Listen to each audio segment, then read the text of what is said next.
रहे। मैं अगले 2-3 मिनट आपसे मुखातिब हूं, आप जहां खड़े हैं ऐसे खड़े रहें। फिर हमारे जो कैंडिडेट हैं, मैं गुजारिश करूंगा कि उन सारे लोगों को एक बार आपसे रूबरू भी करवा दूं।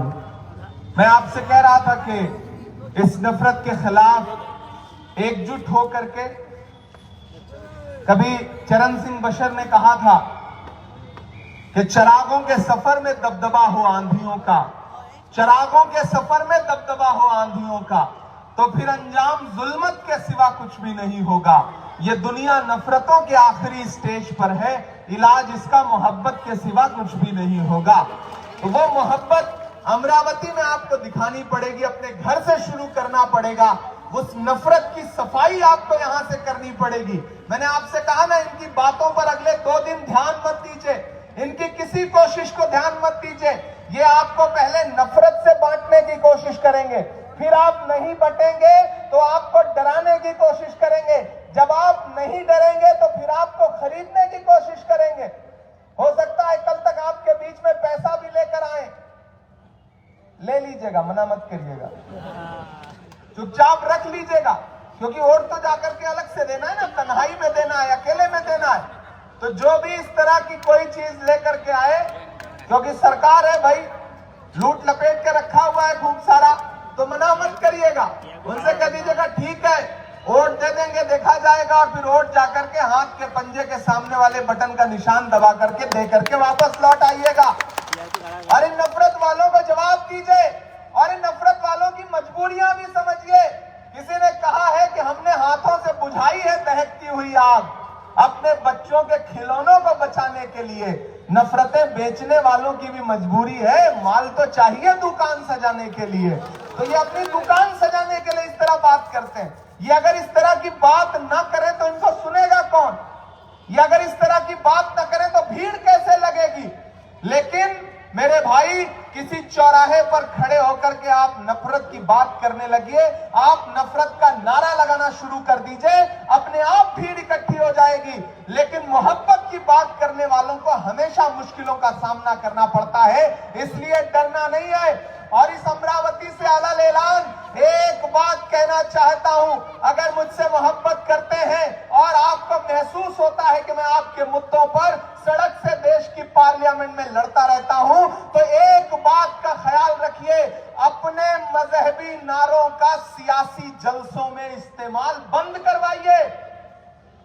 ये जो मजहबी नारे लगा करके, धार्मिक नारे लगा करके आपसे वोट मांग रहे हैं, आप समझ लीजिए कि आपके असली मुद्दों से आपका जहन भटका रहे हैं। वो मुकद्दस नारे जो मजहबी महफिलों के नारे हैं, उनको सियासी जलसों में लगा करके अगर कोई वोट मांग रहा है तो वो कौम का हिमायती नहीं हो सकता, वो समाज का भला नहीं चाहता है। वो नहीं चाहता है कि नाली पर, सफाई पर, बिजली पर, सड़क पर और स्वास्थ्य पर उससे बात की जाए। आप जब भी उससे सवाल पूछेंगे कि हमारी गलियां क्यों बदसूरत हैं, तो वो कहेगा कि नारा लगाओ, मजहबी नारा लगाओ। इसलिए खुदा के लिए, ऊपर वाले के लिए, इन मजहबी नारा लगाने वालों, धार्मिक नारा लगाने वालों से अपनी सियासी जलसों को, राजनीतिक रैलियों को बचाइए, क्योंकि मेरी आंखों के सामने बड़ी तादाद में मेरे अपने समाज के लोग बैठे हैं। मैं आपसे पूछना चाहता हूं, अगर कोई अपनी सियासी जलसों में तेरा मेरा रिश्ता क्या है नारा लगा करके वोट मांग रहा है और आप उस पर ताली बजा रहे हैं, तो फिर कल को किसी दूसरी महफिल में कोई धार्मिक नारा लगा करके वोट मांग रहा है, तो उसको कैसे रोक सकते हो आप? शुरुआत आपको खुद से करनी पड़ेगी। इसलिए मेरी गुजारिश है कि ऐसे लोगों से बचिए और कहिए, मुखालिफत करिए कि वोट मांगिए, तकरीरें करिए, लेकिन मजहबी नारे सियासी जलसों में मत लगाइए। ये आपको करना पड़ेगा। दोस्तों, मैं आपसे यही गुजारिश करता हूं, जो हमारे कैंडिडेट हैं, ताई मैं उनसे गुजारिश करूंगा कि एक एक करके सारे लोग अगर आगे आएंगे तो सबसे रूबरू भी हो जाएंगे लोग, और सबके साथ एक बार एक संदेशा भी चला जाएगा। सारे लोग जो हमारे अमरावती महानगर पालिका में नगर सेवक के उम्मीदवार हैं कांग्रेस पार्टी से, मुझे किसी साथी ने आकर के पूछा कि आप ये कह दीजिए कि पतंग कहां है। मैंने कहा पतंग कहां है वो अपनी जगह है, लेकिन मांझा किसका है ये मुझको पता है। किसी ने कहा है कि किसी का जलवे रंगी चराग बन के कोई जिंदगी की रात में है। बहुत बुलंद फजा में तेरी पतंग सही, मुझे पता है मगर डोर किसके हाथ में है। तो वो डोर किसके हाथ में है ये हर आदमी जानता है। हर आदमी जानता है कि छोटे से इलेक्शन में बार बार हेलीकॉप्टर उतार के रैलियां क्यों की जा रही है, किसका दबाव है। तो आपको इन चीजों से बच के रहना है। ये हमारी बहनें जो आपकी कैंडिडेट हैं, ये हमारे भाई जो आपके कैंडिडेट हैं, वो सारे लोग आपके सामने हैं। मेरी गुजारिश है कि अपना एक एक वोट लेकर के हाथ के पंजे के सामने वाला बटन दबा करके हमारी इन बहनों को, हमारे इन भाइयों को कामयाब करिए। ताई कहां गई बिना आपके? बलवंत भाई आप आइए ना। सुनील जी, सुनील भाई, डॉक्टर वजाहत साहब आप भी आ जाओ।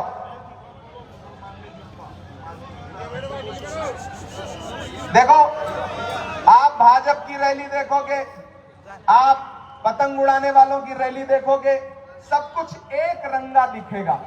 लेकिन जब भी आप कांग्रेस पार्टी की रैली देखोगे तो सिर्फ पंडाल और झंडा ही तिरंगा नहीं दिखेगा, मंच पे मौजूद लोग भी आपको अलग अलग रंगों के, अलग अलग धर्मों के, अलग अलग मजहबों के, अलग अलग समाज के लोग दिखेंगे।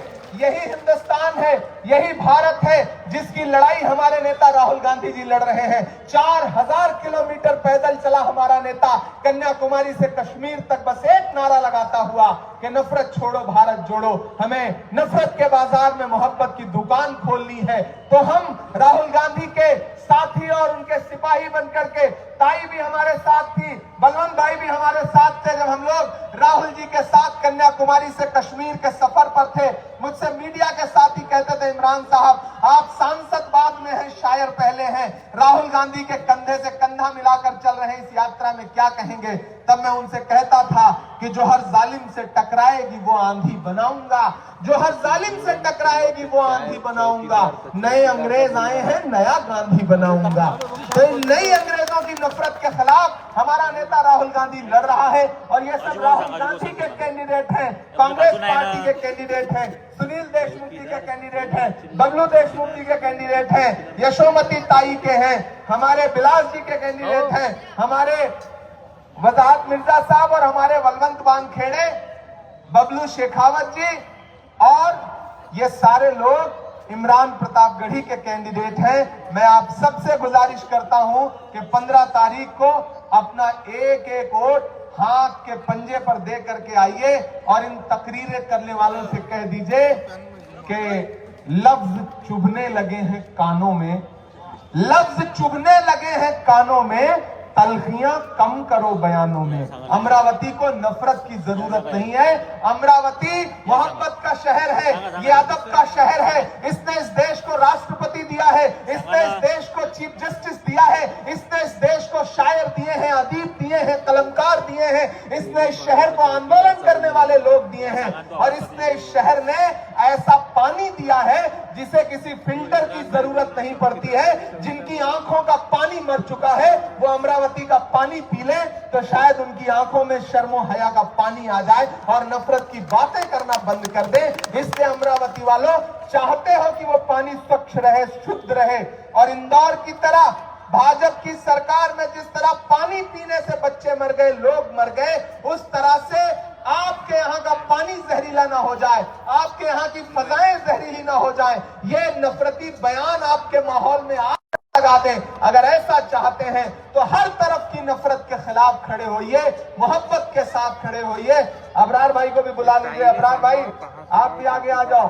कल को ये तस्वीर मैं चाहता हूँ कि बाकी जगहों पे भी जाए तो लगे कि नहीं सारे शायर, सारे अदीब आ गए। अबरार भाई, सारे लोग देखिए, अमरावती के वो तमाम लोग जिनसे मिल के अमरावती बनता है वो इस जगह खड़े हैं। मेरी आपसे गुजारिश है और मैं आखिर में मैंने वादा किया था कि मैं जाते जाते 2 शेर सुना करके जाऊंगा। अभी 4-5 मिनट बाकी है, ताई मैं सुना के चला जाता हूँ। ताई की हिम्मत के लिए देखो, मैं एक चीज पसंद करता हूँ ताई में, ताई कहने के लिए ताई है लेकिन ये सबसे बड़ी वाली भाई है। भाई का मतलब समझते हो ना, दबंग है ताई। ऐसी ताइयां अगर अमरावती को नसीब है ना तो वो फालतू की फिल्मी एक्टिंग करने वाली ताई से काम की जरूरत नहीं है। उससे कोई रिश्ता मत रखो, वो सिर्फ नफरत की बात करती है। लेकिन ये वाली ताई खड़ी होती है ना तो लगता है कि कोई आपके साथ खड़ा है। और ये ताई हमेशा कितना भी इसको डराने धमकाने की एजेंसियों के जरिए परेशान करने की कोशिश की जाए, लेकिन ये ताई हमेशा कहती है कि जख्म पर जख्म खा के निकले हैं। आप थक तो नहीं गए? मुझे लगना चाहिए मैं अमरावती में खड़ा हूं। यहां से लेकर के वहां तक आपका जोश, आपका जज्बा दिखना चाहिए कि जख्म पर जख्म खा के निकले हैं, हम अगर मुस्कुरा के निकले हैं। तैयार रहिएगा अगली 2 लाइनों पे कि जख्म पर जख्म खा के निकले हैं, हम अगर मुस्कुरा के निकले हैं। सर झुकाने का हुक्म जब आया, सर झुकाने का हुक्म जब आया, और भी सर उठा के निकले हैं, और भी सर उठा के निकले हैं।